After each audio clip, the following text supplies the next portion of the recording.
Now to our panel, David Gazzard, Eamonn Fitzpatrick. Gentlemen, great to see you both. David, this was quite a mea culpa from the Treasurer this morning. He wasn't ruling it out with David Koch, and then by lunchtime, he was. Yeah, most certainly, Kieran. I mean, it reminded me of Simon Crean's negative gearing policy, which didn't last from late line to lunchtime. This was sunrise to smoko, and it already been ruled out. But it's fertile ground for the coalition, who now can insist that Labor, while Jim Chalmers looks to reinvent capitalism, is going to get into the normal sort of disequity position it's had for some time, which is to raise taxes.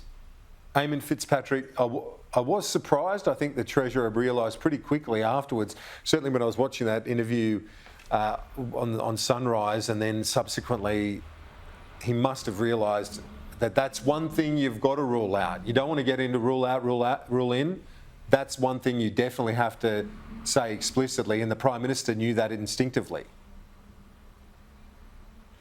Yeah, that's right, Kieran. That is exactly it, particularly on issues such as taxation, personal finances.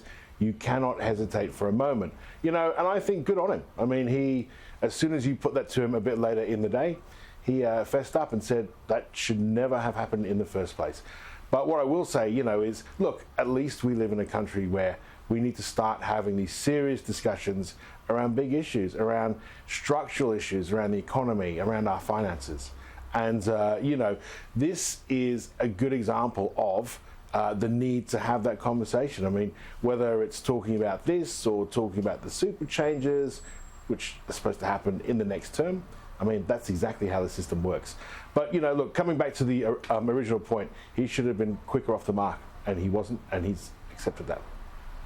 Yeah, he did accept that. That's true. And politicians need to recognise when they get it wrong and move quickly to deal with it. On the superannuation change, how important, David Gazzard, that the Prime Minister and the Treasurer do move against those pre-2004 very generous superannuation schemes for judges, politicians and others, to make sure that it is a level playing field here now? Some of it's been already done, but of course it's contractual with these people. They've entered into superannuation arrangements that have been going for some time.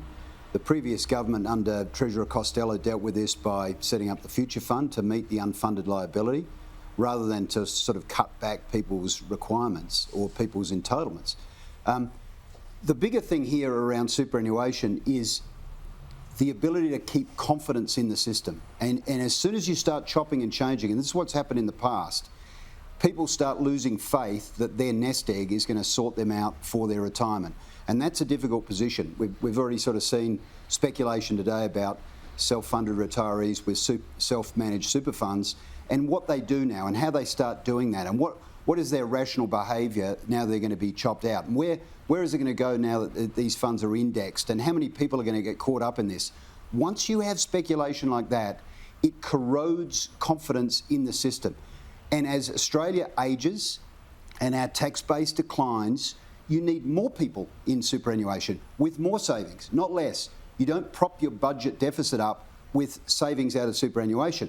You want people to have more certainty about their superannuation so they can leave some aside for their retirement years. Are we seeing a tension here, Eamonn Fitzpatrick, between a Treasurer that wants to rein in some of the concessions and improve the budget bottom line, and a Prime Minister that's pragmatic and wants to win elections? Are we seeing an inherent tension there? I think that actually makes for a great combination. I really do. Because you actually want a Treasurer to be as hard-headed as possible. You want them looking at every single line, you want them turning over every single stone and examining the budget from back to front for the good of the nation. And you want a Prime Minister who is values-driven as well. And that combination, and shows that in their political leadership. That's what you want. I mean, some of the very successful combinations of a Treasurer and of a Prime Minister or a leader, you'll often find that is the case. I think ultimately what's critical here is getting all the facts out there, giving everybody plenty of time to have a look at it, you know, and making sure people can actually have a genuine choice. I mean, we are grown-ups. We're a modern democracy. We are a strong economy that's having to weather some challenges. People have the right to look at all of these issues and to have that conversation. Eamonn, David, see you next week.